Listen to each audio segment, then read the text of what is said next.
दोस्तों ये question UPSC की रिसेंट हिस्ट्री का सबसे टफेस्ट क्वेश्चन है और उसी के साथ साथ ये यूपीएससी की रिसेंट हिस्ट्री का मोस्ट इंटरेस्टिंग क्वेश्चन है। अगर आप इस टाइप के क्वेश्चन जब आप प्राइम ऑफिस पेपर में देखेंगे तो आपको लगता है इसके बारे में मुझे कुछ भी आइडिया नहीं है, इस क्वेश्चन को मैं पहले छोड़ देता हूं, उसमें बाद में अटेम्प्ट करूंगा। लेकिन मैं आपको बताऊंगा कि इससे इंटरेस्टिंग क्वेश्चन आपको कभी यूपीएससी में देखने को नहीं मिलेगा। हम इस क्वेश्चन को अप्रोच करते हैं। देखिए इस क्वेश्चन में 3 स्टेटमेंट में, पहला स्टेटमेंट में Bidibidi is a large refugee settlement in north western Kenya. हम इस क्वेश्चन के बारे में कोई आइडिया नहीं, छोड़ देते हैं।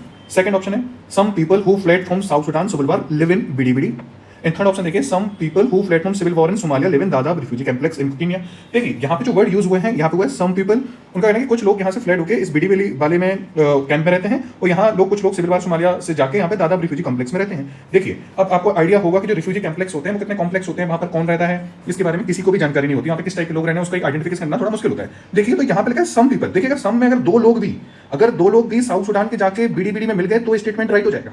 तो थर्ड वाली स्टेटमेंट है कि अगर 2 लोग भी सोमालिया के कल भी दादाब रिफ्यूजी कॉम्प्लेक्स में मिल गए तो भी ये स्टेटमेंट सही हो जाएगा। और देखिए अगर उनको पूरे बीडीबीडी में 2 भी लोग वहां साउथ सुडान के ना हो तो उनको पहले पूरे बीडीबीडी के उस कॉम्प्लेक्स में जाना पड़ेगा, सब लोगों की अटेंडेंस लेनी पड़ेगी और चेक करना पड़ेगा कि एक भी इंसान साउथ सुडान का नहीं हो, तब ये स्टेटमेंट राइट हो सकता है। सिमिलरली जो थर्ड स्टेटमेंट है कि यहाँ पे कुछ लोग सोमालिया के सिविल वॉर से लेकर दादाब रिफ्यूजी कॉम्प्लेक्स में गए हैं, अगेन इस स्टेटमेंट को रॉन्ग करने के लिए जो एग्जामिनर है उसको दादाब रिफ्यूजी कॉम्प्लेक्स के हर इंसान के बारे में आइडिया होना चाहिए और उन्हें इंश्योर करना पड़ेगा कि वहां पे एक भी इंसान सोमालिया के सिविल वॉर से नहीं आया है। तो ये प्रैक्टिकली कर पाना इम्पॉसिबल ही है। इसलिए जो सेकंड और थर्ड स्टेटमेंट है इसमें हमेशा राइट होंगे, तो हमारा सी आंसर हो जाएगा।